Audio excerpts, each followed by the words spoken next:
you, Jackie.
An award.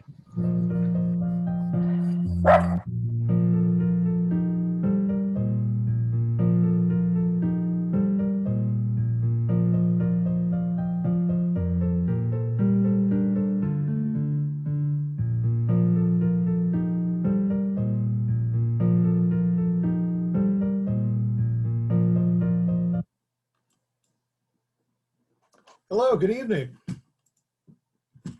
Hi, welcome to Women in Conservation. I am Travis DiNicola. I am the Director of Development for PennFuture and very glad to welcome you here tonight for our 6th annual Women in Conservation celebration. The wonderful awards event honoring 11 amazing, outstanding women you're going to meet tonight, all from Southwestern Pennsylvania, and honoring their work. We are thrilled to be a part of this and to have the women with us this evening. I wanted to thank you for joining us for this virtual event. As you know, we had originally planned to have the event in person at the National Aviary last spring. And of course, due to the pandemic, we've all had to make some changes, and we appreciate your support for the new version of this important event. The one very nice thing about it is we're able to have a lot of people with us from all over the country tonight, not just from the Pittsburgh area, but from all over Pennsylvania, as well as all over the country, which is really awesome. I want to thank the women especially who have been so great to work with and have been so flexible in being a part of this event and working with us to make this happen tonight and bring it to you. You'll get to meet them all in just a moment. I do hope that everyone received your swag bag. Please know that if you did order your tickets this week, you will probably not be getting your swag bag until early next week. And last thing, some tips for tonight. it'll probably be best if you watch this in full screen mode and with the speaker view on so that you can be focused on whoever the main speaker is. And if you do have any tech support questions, you can put that in the chat, in the questions, and we'll try to help you as best as we can with that. And without further ado, it is now my pleasure to introduce you to our President and CEO, Jackie Bonomo. Travis, thank you very much. And I also want to extend my thanks to all of you for being here tonight to support these amazing women and PennFuture. So for those of you that are new to PennFuture, we're a statewide environmental advocacy organization and Pennsylvania's watchdog for clean air, pure water, and a healthy climate. With your support, we're protecting our beautiful state and its environment and empowering citizens to build a more sustainable future. For those of you that are new to our Women in Conservation work, the 2020 Celebrating Women in Conservation Awards are designed to encourage continuing excellence in conservation and to forge a stronger network of exceptional women working to protect the environment of our state. Since its inception in 2015, this event has traveled around the state to different regions to ensure that recognition of leaders is happening at the local level, giving us an opportunity to represent not only activists, but volunteers and career professionals. This year's award recipients represent the conservation talent, leadership, and commitment to our planet, thriving in the women of Southwestern Pennsylvania. Before we start with our honorees, I'd like to give a shout out to several PennFuture board members joining us from all over the state. Diana Dakey from Dalton, Sue Hostler from Bradford Woods, Tinku Conwalker from Allentown, Cecily Keene from Philadelphia, Jennifer Swan from Allentown, Scott Tope from Pittsburgh, and John Banco from up in Erie. And thanks to two members of our leadership council joining us tonight, Western Pennsylvanians like many of you. Welcome Gail Neustadt and Fred Crable. And I'd also like to recognize the elected officials. We're aware that Congressman Doyle has joined us tonight, and thank you very much, Congressman, for being here with us. And of course, a big round of virtual applause for our staff, planning committee for their terrific work, Emily Bodoff, Travis DiNicola, and Suzanne Whitehead. I also want to thank all of our event sponsors. Thank you for caring about our environment and the impact these women have made on their communities. I want to give a special thanks to the 4 original sponsors of this event who have stayed with us through all the changes in this production, probably for almost a year at this stage of the game. So thank you, and recognizing Signature Financial Planning, Next Era Energy Resources, Clifton Larson Allen, and Meriduzel. And many thanks to those sponsors who came on since we went virtual. Foundation for Pennsylvania Watersheds, the Thomas Boulevard Group, Access Management Partners, EIS Solar, SolarMade, and Brian Hill and Laura Heeshen. And most of all, thanks and congratulations to all the friends, colleagues, and families of tonight's honorees who've logged on to be part of this special evening.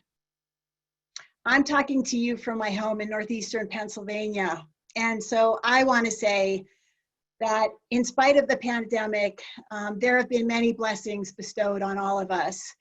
And while I hesitate to dwell on any disappointments, I must admit to one, as I count so many of you honorees and attendees as respected colleagues and dear friends of mine, and I look forward to the day when we can all see each other in person. And now on to the awards. The 11 women we're honoring tonight are truly extraordinary and powerful. They're activists, warriors, healers, and educators. They're creative and tenacious. They're all leaders, and they inspire all of us to do more to protect Pennsylvania's precious environment. It's my privilege to acknowledge them and congratulate them tonight. Let's start with our newest award, the Young Woman of Conservation Leadership. Last year, we heard from a number of our honorees encouraging us to create this new award that now recognizes the younger among us, the up-and-coming leaders. We're very excited that the inaugural award goes to Leandra Mira, leading organizer of Fridays for Future Pittsburgh and Pittsburgh Youth Climate Strike. Her award is sponsored by Southwest Pennsylvania Environmental Health Project. Leandra Mira is a climate organizer who has mobilized hundreds of people for climate strikes around the city of Pittsburgh. She began striking at the age of 17, sitting on the steps of the city county building for 4 hours every Friday alone. It wasn't long before she had fellow climate strikers joining her, and with that, she began what would become a 10-month period where she striked every week, happening that became Fridays for Future Pittsburgh. With the help of many others in the community, she organized 2 large youth climate strikes, one occurring in September, totaled over 1,000 strikers. Leandra's original call to action came with her awareness around the link between Western Pennsylvania's public health crisis and the fossil fuel extraction in the region. With endless possibilities for organizing now in front of her, she wants to focus on generating actions that have a lasting impact. Congratulations, Leandra.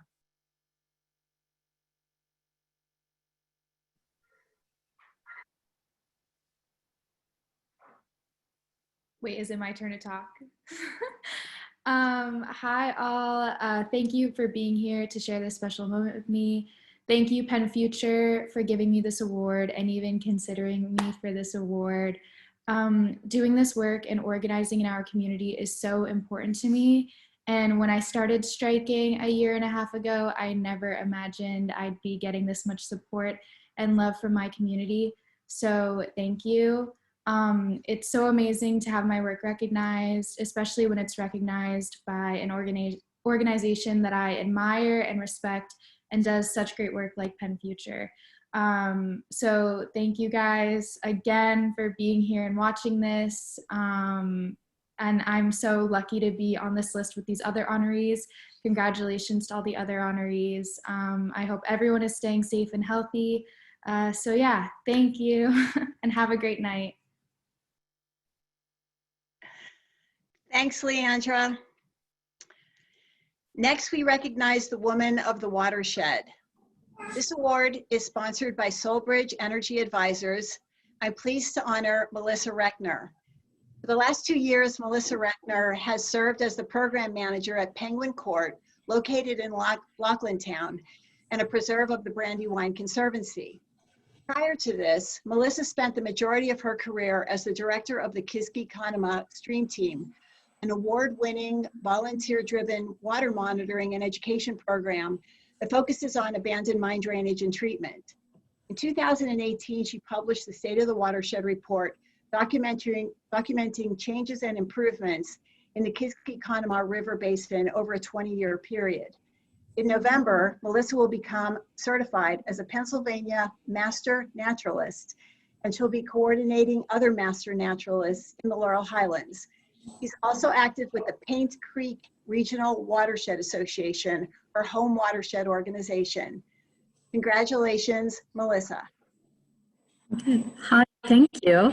Good evening, everyone. It's nice to be here with you, albeit virtually. We were asked to prepare our remarks in advance, so forgive me if I read a little bit. But I wanted to share that receiving this award has really struck a chord within me, and thinking about the simple fact of being a girl and the challenges that we face. Growing up, I was not encouraged to further my education. In fact, there was an expectation that I would get married, have babies, and be a homemaker. And there's nothing wrong with that. My mother did that. But if you know me, you know that's not me. I love learning. I wanted a career. I wanted to be able to support myself independent of a man. So I applied for the grants and loans and worked a part-time job while going through school and eventually put myself through college. And I'm so glad I did, because I got a decent education, made some very dear friends, and started on my path of waterway restoration and education.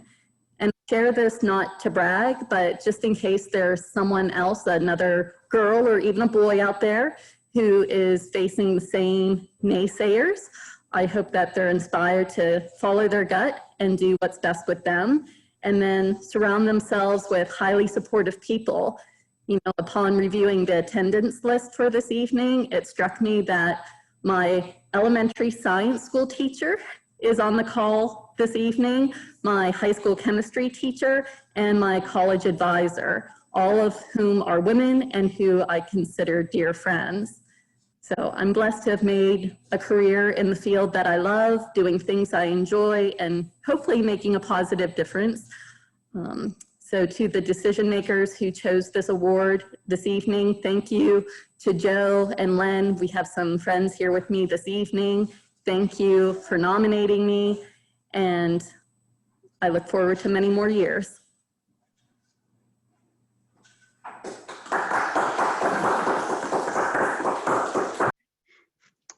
Well said, Melissa. Next, we recognize our 2020 Woman of Environmental Justice. This award is sponsored by Land Art Generator, and it goes to Raina Ripple. Raina is the former director at Southwest Pennsylvania Environmental Health Project. In 2011, Raina helped found the EHP in response to growing concerns with gas drilling and emerging health impacts in Washington County. Under Raina's leadership, EHP began gathering data from residents of Southwest Pennsylvania and beyond on probable health impacts from oil and gas development, including determining routes of exposure, and then providing best practice air and water monitoring tools and guidance to the community, as well as accessible and effective interventions for individuals, communities, and households.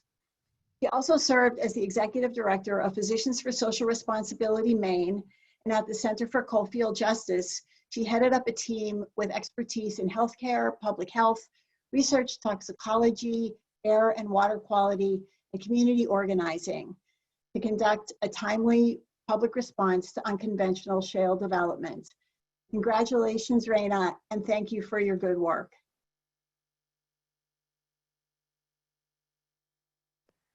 Thank you, Jackie. And I want to say good evening, obviously, and thank you to all my friends, to my colleagues, my family, and to PennFuture for this wonderful award. I am truly humbled and honored to be the 2020 Woman of Environmental Justice based on my years of service as director of EHP, or as others may not know it, Southwestern Pennsylvania Environmental Health Project. Since I left EHP in spring 2020, I've been really hard at work reimagining myself within a post-COVID world. And that's been immensely challenging for so many of us, I think, and somewhat less for me, given my new stay-at-home status. But I'm learning how to accept my role, and I really appreciated the last awardee speaking out. I'm having to learn how to accept my role within my family and my community as equal to my career. And I cannot say enough how much of a strange challenge this is for me. But, you know, post-COVID, we're all learning how to be at home and to reconstruct our workdays and our home life as divisions blur between these two worlds. And so I am just thankful to have restarted my career and be fully certified now as a contact tracer for the state of Pennsylvania. And I just want to tell a brief story related to my award. So several months ago, I was in a room full of some of the best and brightest minds in the environmental health community in Pittsburgh, and another person who has gotten an award tonight would know who this is. There was a community organizer who came from south of the city, and she challenged us to live life on a bare bones salary, as she and so many of her colleagues in her community have to do. And that challenge really hit home for me. I really started questioning my role, and somewhat inadvertently, I picked up that challenge, and now I'm on the front lines of the public health battle, and that's where I feel like I need to be. But I think we all have to ask ourselves that question. How do you fit environmental stewardship into living a life on the edge or living with just enough to get by? And so, you know, I really wanted to be there. I wanted to be something that felt more like I was in the trenches as opposed to kind of watching from afar. And so with this in mind, I humbly accept this honor, and I really hope to find ways to work for disadvantaged populations in new and ongoing work. And I just want to continue keeping my family and my community healthy and happy. And in the meantime, if I call on you to quarantine, You better believe, you better do.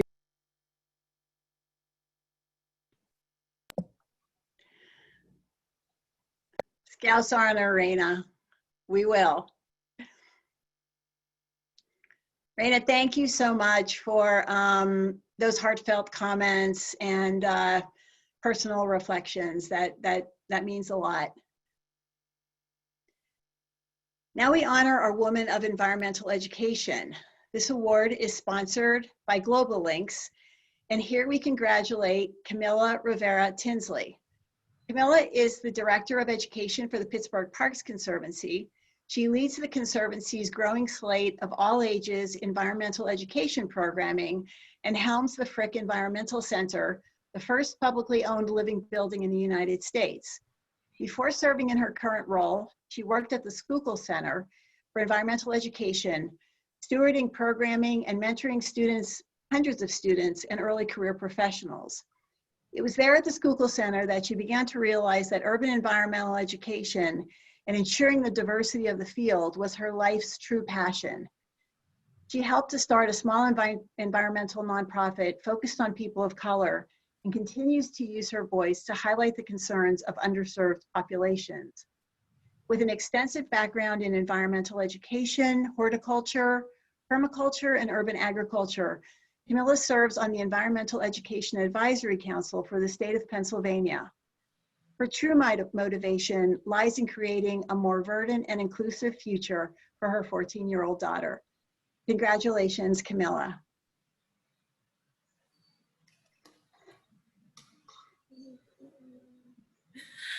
Thank you so much.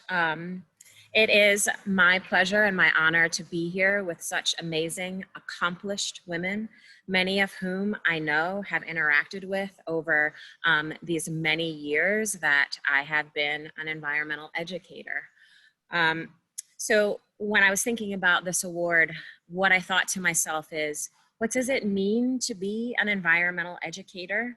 That's a pretty fancy word. And I thought about the arc of my career and what I've learned from the people and from the plants and animals and things that I've experienced over this time. Many of the women on this who are getting awards serve on the front lines, educating adults. Most of the time, I'm educating children. I'm educating the conservationists of the future. And when I first started in this field, I thought it was so important to share with everyone the names of every single thing that I saw. I wanted to share, its niche in the ecosystem. I wanted people to know how many different insects pollinated this particular plant. What you see on the screen on the left, I hope it's the left, maybe it's your right, are some trout lilies. And trout lilies are a special plant that I really love. Trout lilies are named so because their leaves look like the sparkling of a trout's skin as it's swimming through a river or a stream. And the reason why I have trout lilies here on the screen is that they really symbolize a complex ecosystem to me.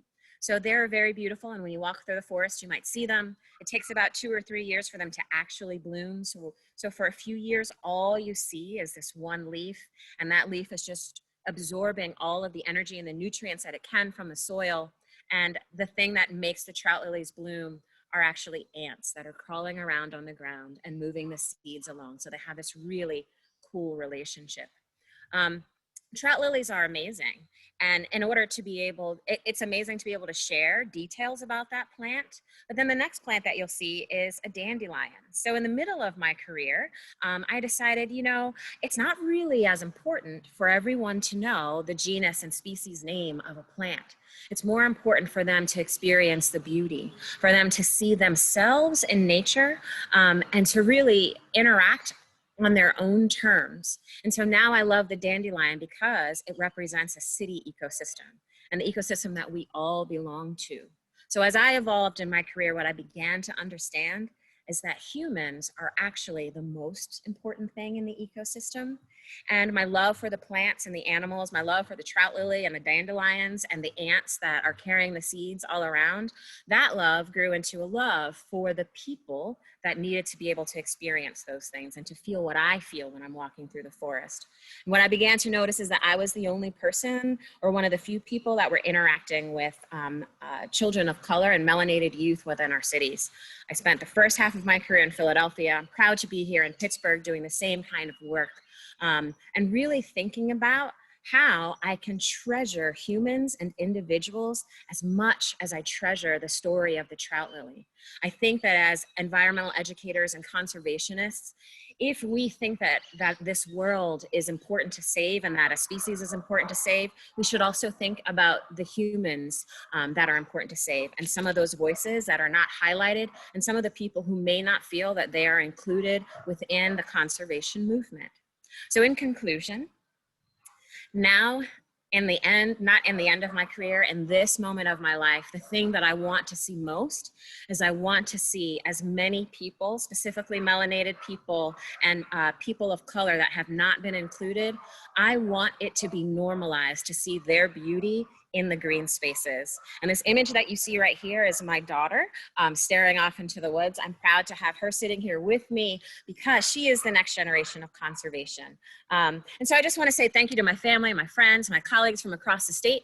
I'm nothing without you all, and we're nothing without the ecosystem we live in.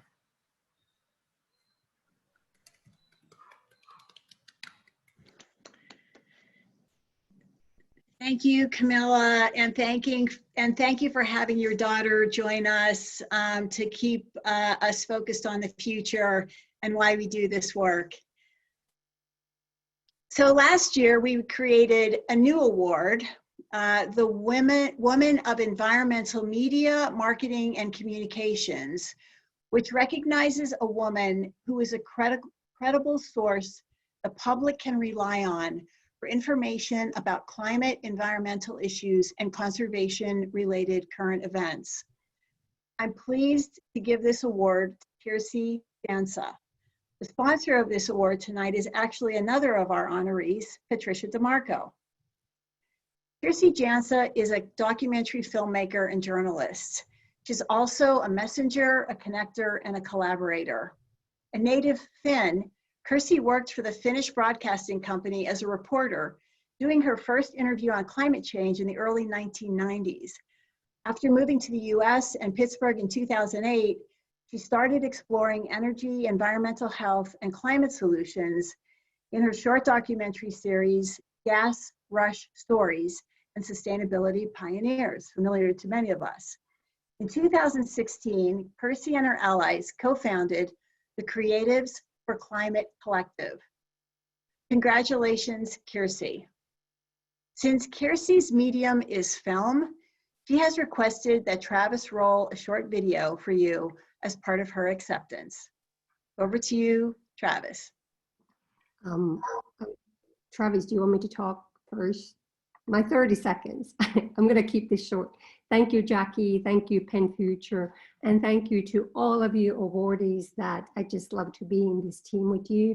And yeah, this is, so my award is about communication, and communication is about sharing and connection and community. And when we all are so busy and when we are so overloaded with information, the words just did not come to me. So I turned to my allies that I've been turning to during this pandemic more and more. And with this little video, I'll just invite you to pause and bear witness and just relax for a little while.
Thank you, Kersey, for yet another reminder of why we do this work. Certainly the sublime beauty of the natural world, but the ever-present threat that also drives many of us to be so active in this space and place. Thank you again. Moving on to the next category, which is also a relatively new one. The Woman of Environmental Arts Award honors an individual who utilizes the arts, visual arts, music, poetry, fiction, theater, dance, as well as the curation or promotion of such arts to bring attention to or address current environmental concerns in Pennsylvania. This year, the award goes to Ann Rosenthal, and the award is sponsored by Audrey Joy and Lawrence Sterling. Ann Rosenthal has over 40 years experience as an artist, educator, and writer. Her work examines the intersections of nature and culture through issues including climate change, biodiversity, and biophilia. In 2018, Ann participated in 4 exhibitions, including For the Love of Nature, which she curated for the John A. Herman Art Museum, and a solo exhibition at the School of Environment and Sustainability at the University of Michigan. She was previously an artist in residence at the H.J. Andrews Experimental Forest in Oregon. In 2019, Ann participated in 4 group exhibitions and co-curated Crafting Conversations, a call and response to our changing climate for Creatives for Climate through Contemporary Crafts, BNY Mellon Satellite Gallery in Pittsburgh. In 2021, she'll participate in a print exchange and exhibition through the Pittsburgh Print Group in partnership with the Morgan Conservatory in Cleveland. She's currently one of 4 individuals editing a book, Eco Art in Action, and she does all this while finding time to teach through many outlets. Congratulations, Ann. Thank you. You want to start the video? Years ago, I visited an exhibition that was titled Please and Thank Yous. I've always loved that title, so I'm adopting it here, but starting with the thank yous and leaving you with a plea. I am thankful that I grew up in Southern California with its vast expanse of the ocean that reminded me of my place in the universe. I am ever grateful to my father, who had a fierce love of life, learning, and art, and who imparted to me our Jewish values of tikkun olam, repair of the world. I am indebted to the civil rights, women's rights, and environmental movements, which taught me that individuals working collectively can truly change the world. I am beholden to the Women's Caucus for Art for giving me the opportunity to participate with 100 women artists in the UN Conference on Women in Beijing, where I found my place in an international community of women activists. I thank the insights of ecofeminism, where I learned that sexism, racism, classism, and naturism are all symptoms of the same disease. I am grateful to my high school, whose motto remains Un Aprendo, I am still learning, and to Carnegie Mellon's MFA program, which helped me connect the dots between art, the environment, and community. I thank my late partner, Stephen Moore, who taught me that ideas are art. I applaud the Pittsburgh's art and environmental communities, which welcome boundary crossings between art and science. And not least on my too short list is PennFuture for acknowledging my efforts in bridging the false divide between nature and culture. So on to my plea. I ask that you go deeply into your heart to consider this. Do you not love this earth wildly, passionately as your beloved? Are you not seduced by the colors, shapes, and sounds of spring? Are you not awed by the majesty of our mountain peaks, the vast expanse of our oceans? What a gift we have been given. Our earth is glorious, complex, inextricably interwoven. Isn't it astounding that bears in the Northwest fertilize the forests with the remains of their salmon feasts? Or that a simple worm bin magically turns our organic waste into soil?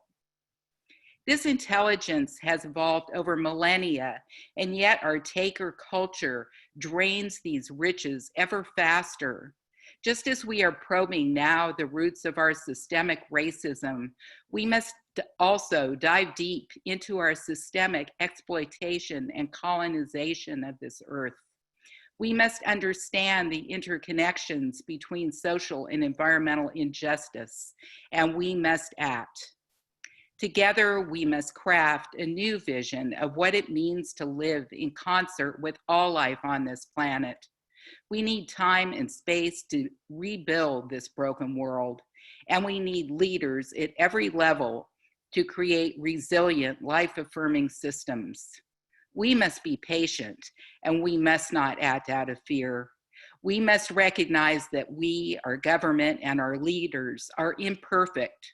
Now is the time to be nimble, not rigid. So let's go forward together and value what each of us brings to this great turning.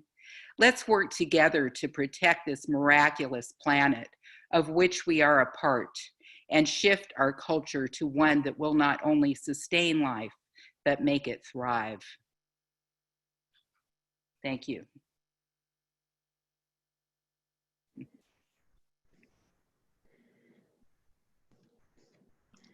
Thank you, Anne. A lot of food for thought there. Thank you for expressing it the way that you did. It was beautiful. On to our next honoree. The Woman of Renewable Energy and Climate Award recognizes a woman who is dedicated to addressing the impacts of climate change through the development and implementation of renewable energy technology. This year, the award goes to Sharon Pilar and is sponsored by Scalo Solar. Sharon Pilar is the founder and executive director of the Pennsylvania Solar Center, a nonprofit project of New Sun Rising. The center ushers tax-exempt organizations and businesses through the solar procurement process, helping them find solar developers and financing. Center offers online resources and educates decision makers on the need for robust solar policies. Sharon also owns the Hot Earth Collaborative LLC, a consultancy to advance clean energy markets that transform communities, economy, and environment. Since 2016, she's consulted for environmental entrepreneurs, also known as E2, as their Pennsylvania advocate, working with businesses to advocate for clean energy. And some of you may know that E2 has become a definitive source on jobs in the renewable energy and energy efficiency sector. Sharon served as a co-facilitator for the Pennsylvania Department of Environmental Protection's Finding Pennsylvania Solar Future Stakeholder Project, also managed by PennFuture, that identifies the state's path to 10% solar energy. He formerly directed the Solarize Allegheny campaign and served as the president of the Solar Unified Network of Western Pennsylvania, sometimes called SunWIPA. A former staffer at PennFuture, he served as the project manager for solar programs and worked as a climate change advocate. She has her hands in everything. Congratulations, Sharon. Thank you so very much, Jackie. And I think I have a slide, maybe, Travis, thank you. And I'm really, really honored about this award, particularly coming from my alma mater, PennFuture. And so very happy about that. And I am obviously share this award with so many people. And while I've put a few of them up there, I know there's just so many more people that I stand on the shoulders and couldn't list them all. And with me tonight is my son, Jeevan, and he thought it would be funny to wear his son, our son outfit for tonight. And he actually is a great supporter of my passion and teases me often that I'm quite like a dog and a squirrel. And so instead of saying squirrel, when we see a solar panel, he'll yell solar and tease me about that. So what I wanted to do tonight is kind of share my passion about and why I'm so passionate about renewable energy. So I wrote this kind of little silly poem to share with you. It's called, Did You Know That Solar Panels Can Sing? And Travis, if you wouldn't mind going to the next slide. Thank you. They look pretty stoic, just sitting there. But did you know that solar panels can sing? They dance too, photons doing the bump with electrons, setting them free for the 21st century version of the electricity slide. But did you know that solar panels can sing? A new generation of music, the notes drifting across the land, humming along through the wires to power our lives. Light bulbs glaring above dentist chairs, computers connecting kindergartners to learning, razors buzzing in barbershops, milkers pumping in dairy farms, ventilators and voting machines, making crayons in the Crayola factory and pretzels at Snyder's, converting old steel mills into solar power plants, and brewing Victory beer, Cloudwalker and Hop Devil. Climate change is sounding the alarm bells, and solar sings a chorus of hope in response. Maybe you haven't heard a solar panel sing yet, but that song is crescendoing.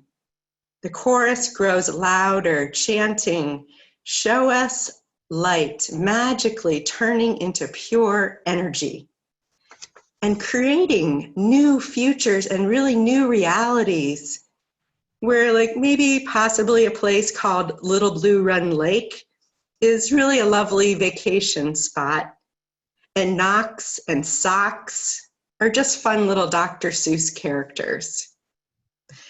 Where asthma, black lung disease, CAD, COPD, cancer, and babies born with birth defects fade into pages of our history books. Did you know that solar panels can sing? Hear the different verses. Save our family farms for bees feasting on wildflowers instead of shopping malls. Shave an energy bill for more food on a family's table. Send thousands of workers to rooftops and in fields. And solar shepherds to be with their sheep under the shade. A joyous song that I hear every time I see a solar panel. Listen and join in the chorus.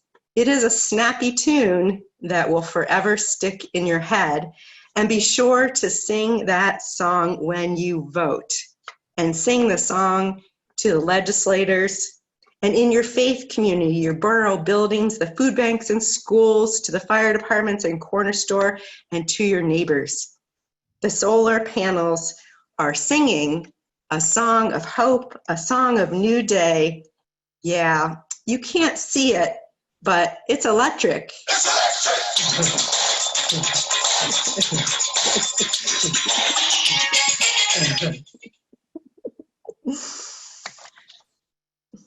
That was great, Sharon. Thank you.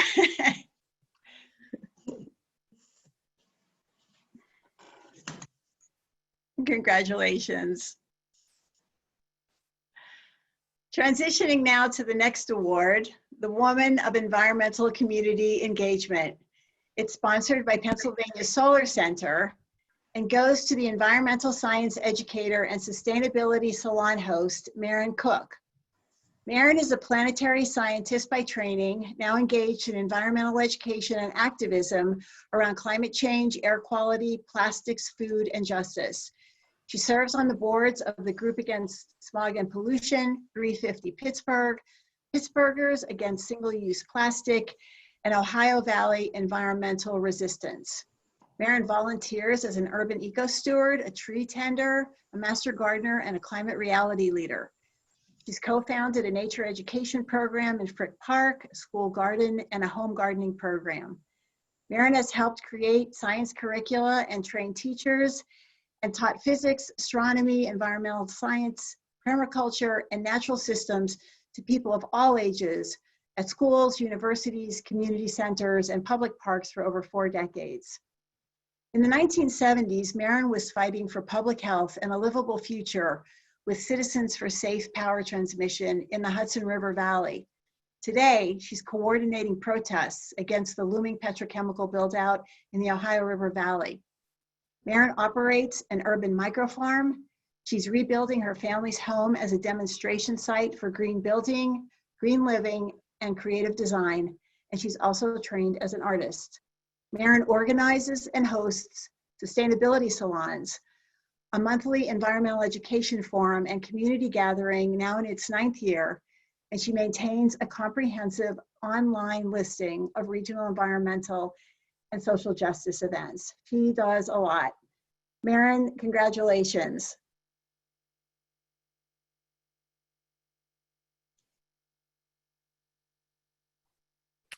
All my life, I've been a communicator, although no longer in, I'm sorry, I failed to unmute myself. Did you catch, are we good? Okay. Although no longer in academic research, I've tried to leverage my scientific background to speak to important factors in policy decisions. I think my first encounter with PennFuture was a tour of a longwall coal mine organized by outreach coordinator Joan Miles. Later, she spoke about the Monfayette Expressway to an environmental seminar I was teaching at Carnegie Mellon. Then she got me to testify at a public hearing for a proposed mall in the North Hills. I trotted out my geology chops and suggested that in addition to the lunacy of creating more brownfields by trading new malls for old, deforesting hillsides made of clay might cause landslides. Since that time, coal mining has decreased. The Monfayette has still not been completed, though towns like Braddock remain in the crosshairs. And the mall was built, but those landslides did happen a few years later at a similar development project. Local folks may recall the Walmart construction site that slid onto Route 65 and the railroad tracks. I've always been a multidisciplinarian and have found Pittsburgh to be fertile ground. There's so much going on here. This region is a nexus of technological and social innovation, while at the same time carrying 2 profound burdens: a legacy of polluting industries and the social, economic, and racial inequalities that plague our whole country. Pennsylvania is 4th in the nation for greenhouse gas emissions, and gas drilling will greatly increase if the petrochemical buildout goes forward as planned. So there's a lot to tackle on many different fronts, and I found myself working on land use and economic development, air quality and climate, food and agriculture, fracking and plastics, education and electoral politics, and social and environmental justice. Participating in protests, testifying at hearings, documenting meetings and marches, testing soil, and teaching kids and grown-ups about climate, nature, and gardening. As I became connected to people and initiatives in all these different realms, more and more information began to come my way. In the mid-aughts, I was sending event notes on to a growing list of contacts, and prior to Earth Day of 2007, I had so much information burning a hole in my pocket that there were 31 items in one email. Then I moved online so I could post events when I had the information rather than in batches. Thus, Maren's List was born. 9 years ago, I took a bus to some event or other and caught a ride home with my friend Mark Dixon, a local activist and filmmaker. I invited him in for tea and we talked late into the night. As we wound down an excellent conversation, deep and wide-ranging, I remarked, there need to be more people at this table. Not long after, I started up a series of events I called sustainability salons, best described as a potluck mini-conference. Each month, we have several speakers on different aspects of a topic and lots of lively discussion. Sometimes significant new connections emerge. Mark continues to be an important part of many salons as speaker, moderator, videographer, or tech hero. This past March, as the pandemic loomed, I contemplated what measures might make the upcoming salon safer and decided to pivot to virtual. While I was frantically figuring out which platform would fit best, learning how to use Zoom and folding it in with all the other tricky bits of managing a salon, I got a call from PennFuture saying that I'd received this award. It provided a much needed boost right while I was engaging with my community. As the months have rolled by, I've been even busier than before. Less travel time to meetings, but more of them. I came up with a way to protest at a distance in the vein of the old Burma Shave ads, and with Over and BC Mac have been raising awareness about the petrochemical hub. This level of involvement does not come without a personal cost. I want to thank my spouse, Neil Donahue, a CMU professor doing frontiers of science research on particles, pollution, and climate, and turning out a whole generation of climate literate students, for his support and forbearance over the last 3 decades. Likewise, my kids, who tolerated an awful lot of mama's boring eco meetings, not to mention the monthly invasion of our home. So as we fight to turn our region from a sacrifice zone for extractive industries into a just, equitable, and resilient community in the new green economy, I look forward to continuing work with many of you. I greatly appreciate the tremendous activists and collaborators we have in this region, as well as groups like PennFuture, who make us all more effective. Thank you so much. Maren, congratulations, and thank you for that wonderful telling of your story. Thank you. You bet. And thanks to everybody, all my collaborators, and all of these groups and the awardees. Congratulations to all of the rest of the ends. Great. And now for our final 3 awards, our recognition of lifetime achievement in conservation. The first of these goes to author and documentary film producer, Patricia DeMarco, and is sponsored by the Rachel Carson Council. Patricia M. DeMarco is a native of Pittsburgh with a doctorate in biology from the University of Pittsburgh. She has spent a 30-year career in energy and environmental policy in both private and public sector positions. She is a Rachel Carson Scholar and served as Executive Director of the Rachel Carson Homestead Association and Director of the Rachel Carson Institute at Chatham University. Patricia is an elected official and holds the office of Vice President of the Forest Hills Borough Council. She sits as Secretary on the Board of Trustees for Phipps Conservancy and Botanical Gardens. Her book titled Pathways to Our Sustainable Future, A Global Perspective from Pittsburgh, explores positive pathways towards sustainability. She is the Executive Director of a documentary film made with Mark E. Dixon, The Power of One Voice, a 50-year perspective on the life of Rachel Carson, and has served as technical advisor for a video series titled Sustainability Pioneers with another of tonight's honorees, Kirsty Jansen. Patricia is a true gem. Congratulations to you. Thank you so much. I am so humbled by this award to stand here with so many of my good friends. I think we're all stronger because we have each other, and I do not underestimate the value of having colleagues and peers and an organization that allows us to celebrate each other like this so we can all continue doing our work. Can I have my slide? I am a Rachel Carson Scholar, and I first came to environmental awareness when I was on the boat on the way back from Brazil, and a copy of The Sea Around Us, newly issued, was on the coffee table in the lounge of the ship. And as I was reading that, I must have been in, what, 6th grade? I remember the sentence at the beginning of one of the chapters that said, "We live in a time of rising seas." And I'm sure when Rachel Carson wrote that in 1956, she wasn't contemplating the kind of evidence of climate disaster that we're seeing as existential crises on a daily basis today. But I think her wisdom and knowledge and grounding in our connection to nature is really what has driven me throughout my whole career, even in times when it was completely incompatible with the job that I was doing. We're looking at a time when the earth is screaming warnings all around us. Next slide.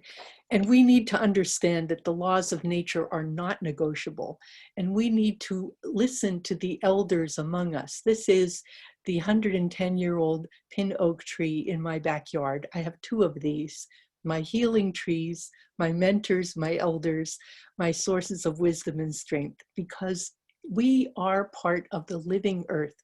It is not there for us to subject. It is not there for us to extract and take from and destroy, but rather to recognize that we are more alike as humans than we are different as race, gender, culture, religion, even politics. And we have to understand that our connection to the earth is what gives us life. It is our life support system. And if we can adapt and preserve and restore natural systems, we will have a robust future. It is really a time for us to choose. This is an ethical situation that we're facing, not a technology problem. We can choose whether we're going to have another round of boom and bust cycle development, or whether we're going to have a vastly diversified, resilient, and robust prosperity based on the resources that we can sustain for this generation and for another generation beyond. Rachel Carson gave the warning in one of her speeches that just because we can do something doesn't mean that we should. We have to marshal with wisdom our own resources and think about the future. Our next generation is wonderful. This is the amazing Woodland Hills High School Climate Action Team. These kids have given me so much joy this summer. They've planned all summer to work on their Climate Action Summit, which is October 23rd. And they are not daunted by the future that we are all facing. They are not going to be held back. And it is our job to make sure that we do everything we can to support and sustain these wonderful people who are struggling so hard to make sure that their future is bright and prosperous and robust. It is our obligation to think about them. And Rachel Carson's words, again, underlying all these problems of introducing contamination into the world, is the question of moral responsibility.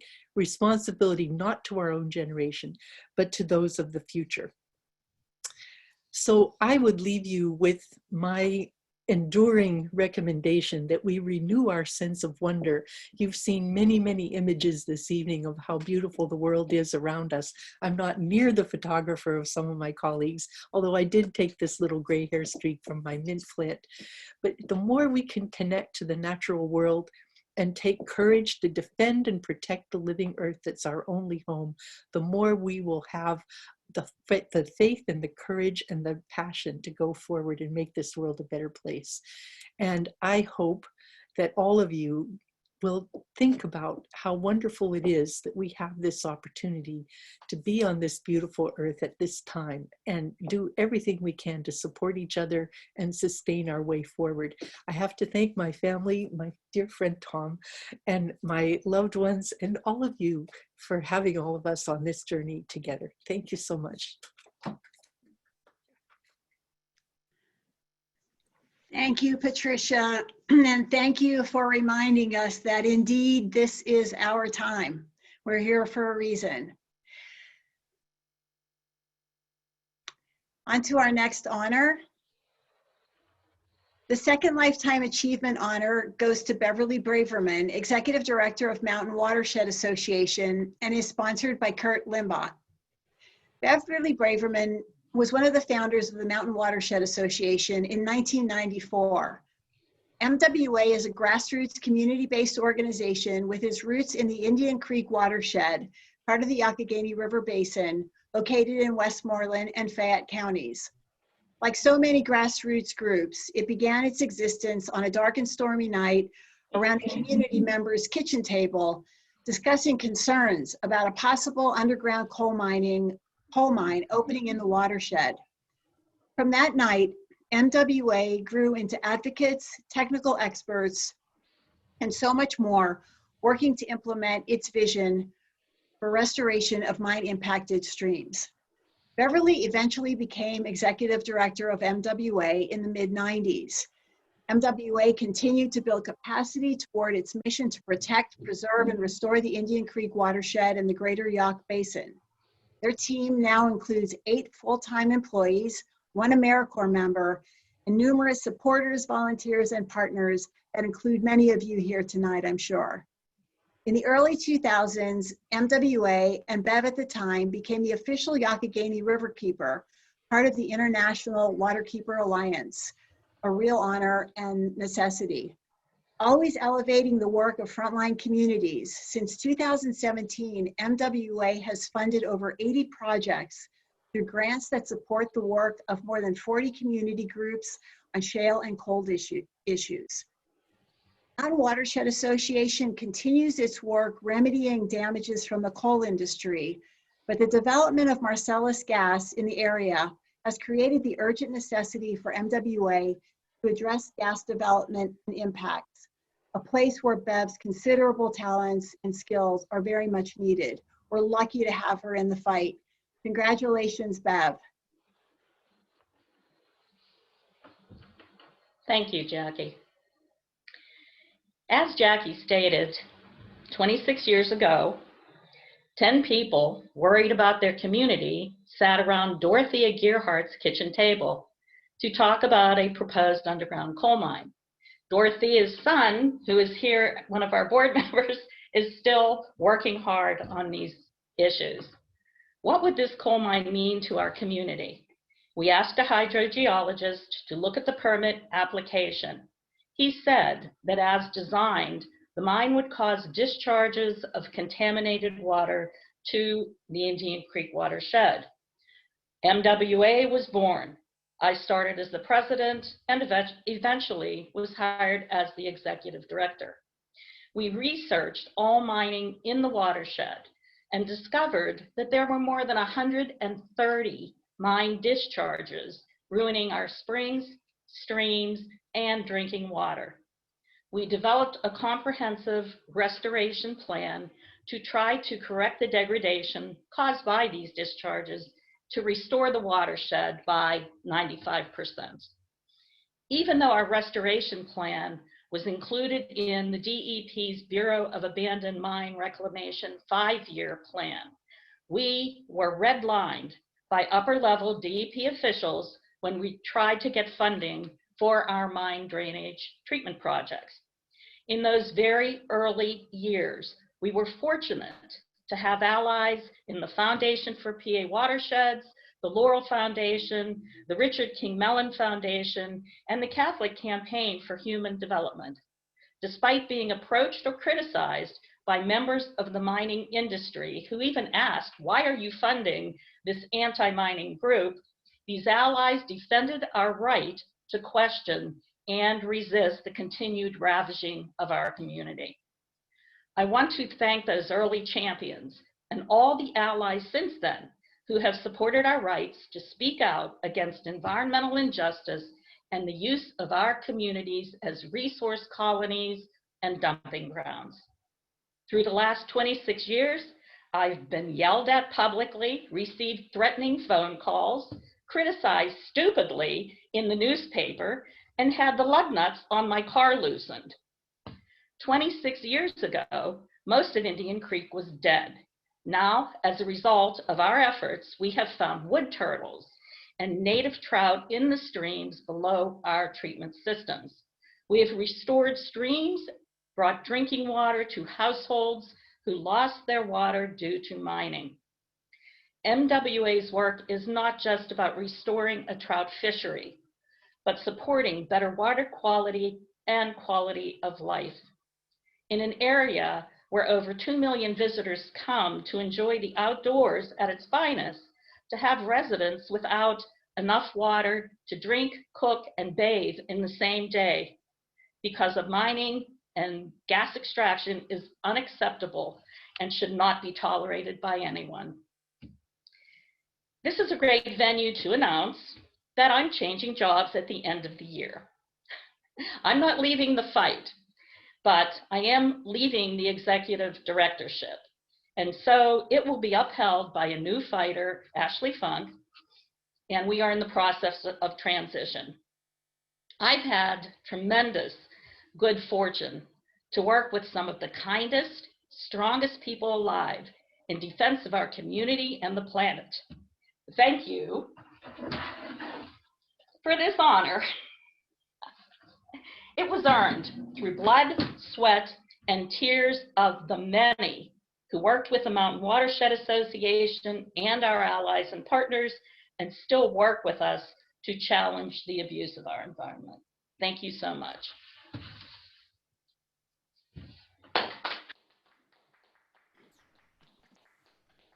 Thank you, Bev. I'm a fan. Congratulations to Ashley. You better not go anywhere. I'm just going to go from 50 plus hours down to maybe 20. Sounds like a plan. Yeah. Good stuff. Well, this brings us to our last honoree of the evening, and the third individual recognized for her lifetime achievement in conservation is Karen Gladfelty. And this is sponsored by Craig Dunn. Karen has been executive director of the Allegheny Parks Foundation for the last 4 years. She spent her life as a strong advocate of the natural environment, as represented by only some of these past experiences. Being the senior program director of the Heinz Endowment's Environment Program for 13 years, where she was responsible for managing a grant portfolio totaling $8 to $13 million a year, addressing such issues as community revitalization, environmental health, parks, trails, and land conservation. She served for a long time as the Maurice K. Goddard Chair in Forestry and Environmental Resource Conservation at Penn State University, where her work included teaching, research, outreach, and leadership on topics and issues related to state and local environmental and natural resource policies. And she was Deputy Secretary for Water Management in the Pennsylvania Department of Environmental Resources for 4 years, developing and managing all state policy and regulatory programs related to water quality, sewage treatment, stormwater management, and stream protection. Karen currently serves on the boards of Women for a Healthy Environment and Conservation Voters of Pennsylvania, and is also a past board member of PennFuture. Please join me in warmly congratulating Karen Gladfelty. Thanks, Jackie. Good evening, everyone. Thank you so much to PennFuture for this award and to those who nominated me and sponsored the award. And thanks to my dear friends and colleagues who've joined us this evening. Congratulations to all of the Women in Conservation awardees. I am so awed by the accomplishments and talents of all of you who are making Western Pennsylvania's environment better. I'm especially proud of you younger leaders taking over and building on the work of us seniors and doing the job even better and more creatively. 20 years ago, when I moved to Western Pennsylvania, there were few environmental organizations or advocates. I was part of a group of only a handful of female environmental leaders in Pittsburgh at that time. We called ourselves, I feel kind of silly about this now, the Eco Babes. I was lucky that Max King recruited me to the Heinz Endowments, which was one of only a few regional philanthropies funding environmental work at the time. Heinz was pouring quite a bit of money into cutting-edge environmental policy and advocacy, and I was able to continue to help support the groundbreaking work of Teresa Heinz and Andrew McElwain to sustain PennFuture and many other nonprofit organizations, as well as creating some new organizations and initiatives, such as Women for a Healthy Environment, the Southwestern Pennsylvania Environmental Health Project, Frac Tracker, and the Breathe Project. At the start of my career in 1973, working for Pennsylvania state government, I was usually the only woman in the room. There were some female environmental attorneys in the Department of Environmental Resources, and I was fortunate as a non-lawyer environmental planner to work closely with them and their male colleagues on legal cases meant to implement Article 1, Section 27 of the Pennsylvania Constitution, the Environmental Rights Amendment. Beyond legal staff, there were almost no female engineers, sanitarians, or biologists at DER. It's so great to see how much has changed in the environmental movement in Pennsylvania in the last 50 years. It seemed to be a hopeful time for environmental protection in Pennsylvania in the 1970s. The Environmental Rights Amendment was ratified in 1971. There was great political will in the governor's office and the General Assembly to pass and enforce environmental protection laws. In part, that was because at that time there was a growing awareness in U.S. society of the extent of pollution affecting health and the need to do something about it. but also the hunting and fishing community was well represented in the leadership of the legislature, and they understood the importance of clean air and water and high quality wildlife habitat. Over the ensuing decades, the cost of compliance with environmental laws became clear and unacceptable to many corporate interests. By the time I left Pennsylvania state government, a governor had been elected in part by denouncing the, air quotes, job-crushing, community-harassing Department of Environmental Resources. It was a huge joy to me a few years ago when the Pennsylvania Supreme Court began to base decisions on the Environmental Rights Amendment. These days, I'm putting all of my past experience to work leading the Allegheny County Parks Foundation and voluntary initiatives to protect our regions and our state's environment and the health of our citizens. In conclusion, I'd like to share a couple of lessons learned from my long career. Now that there are so many of us working organizationally and individually, it is important that we build power collectively. Too often, I've seen the insistence of people and organizations who actually share values fail to build consensus to win if it means weakening some demands. On the other hand, skilled negotiation is very important, and we should never give in before it is the right time. Most important,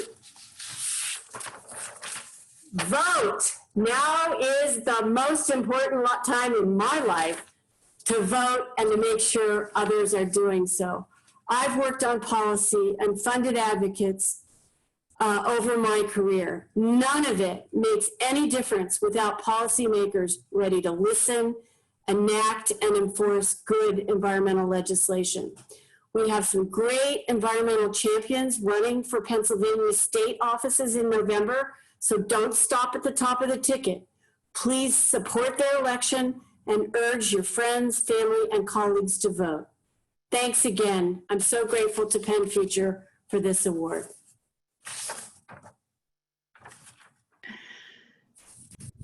Brava, Karen, brava. So everyone, please join me in a virtual round of applause to honor all these incredible women. Thunderous applause throughout the state of Pennsylvania. Thank you again to the sponsors. And thanks to the family and friends of our honorees and PennFuture's family for coming together to celebrate the amazing achievements of these women and the work they do to protect our environment. And now I'd like to introduce you to Scott Taube. Scott is the Vice President of PennFuture's Board of Directors, and his company, Signature Financial Planning, is a major sponsor of tonight's event. Scott, over to you. Good evening. This was such a great evening, and with all the craziness going on in the world, it's just so refreshing to listen to all of you awardees talk and really to be inspired. So thank you for that. As Jackie said, my name is Scott Taube, and I'm Vice Chair of PennFuture's board, and I'm CEO of Signature Financial Planning. At Signature, we help our clients to align their investments with their values. And that is why we are proud to be a sponsor of tonight's event. On behalf of all the sponsors, I want to congratulate all the awardees for the truly inspiring work that you all are doing. Keep up the great work, and I hope that everyone has a great evening. Thank you. Thank you, Scott. So if there's one thing I've observed from this event, the past 5 of them that I've attended, it's that the words of the honorees in their acceptance remarks are always incredibly inspiring. And they were, as we have seen in the past, very much the same tonight. So as we've seen tonight, with the accomplishments of these women, yes, individually, we all have a voice. Collectively, though, we have impact. PennFuture amplifies your voice, and together we amplify our impact, something that's needed now more than ever. Every one of you who is here tonight made a donation to support PennFuture's work, And I thank you for that. And I hope you'll take the time to learn more about our advocacy work and consider making an additional contribution either tonight or before the end of the year to help us continue the work we do. You can donate at our website at PennFuture.org. And now, I want to invite all of you to attend our Women in Conservation after party, starting just a few minutes from now. You should have received an email with a link to the Zoom after party, which will allow you to visit all of the honorees' special breakout rooms where you can congratulate them and chat with your friends. In case you didn't get the link, it'll be up on the screen in a moment and in the chat box very soon. I know that all the women are looking forward to have a chance to interact with all of you during the after party. And here comes Travis with a final look at our honorees together. And a link to the after party Zoom link. Are we getting that up? In the chat. Okay, in the chat. Without further ado, have a wonderful evening, everyone. Thank you for your support of PennFuture. I hope you have a wonderful rest of the evening, and congratulations again to our wonderful honorees. We'll see you next year, hopefully in person in another part of the state. We'll be back in Pittsburgh soon. Take care, everyone.